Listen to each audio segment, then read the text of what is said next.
L'autonomia del Veneto, quella nero su bianco, slitta ancora e sulla bozza d'intesa manca il via libera dei ministri 5 Stelle, titolari di alcuni settori cardine rispetto ai quali Venezia vorrebbe maggiore libertà d'azione, a cominciare dalla sanità.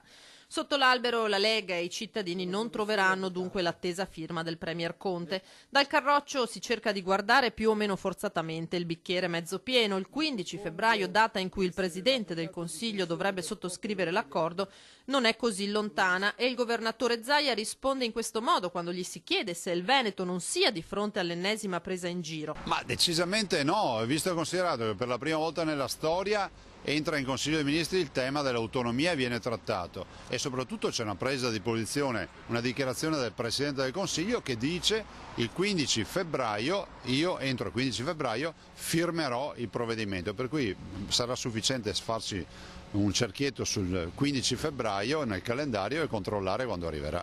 Lei dunque ha ancora fiducia nel governo, in questo governo? Io ho fiducia assolutamente in questo governo nel momento in cui mi dà date, mi dà certezza per le firme, se non ce le avessi non ce l'avrei. Istruttoria terminata entro il 15 gennaio, firma, come detto, entro i 30 giorni seguenti. Zaia si fa a sua volta garante di un passaggio su cui la Lega si gioca buona parte del suo consenso in Veneto.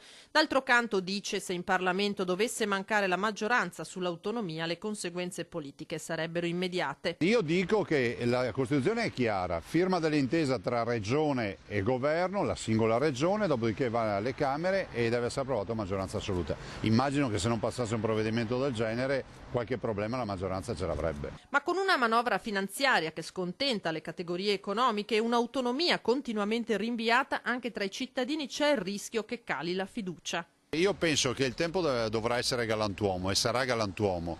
Penso che si dovranno valutare le azioni di governo e una è importante per il nord, per il Veneto, per la Lombardia, per l'Emilia Romagna e per le regioni proprio quella dell'autonomia. Quindi se si parla di consenso, il consenso nasce dal fatto che dai risposte ai bisogni dei cittadini. Il primo bisogno qui da noi è avere l'autonomia.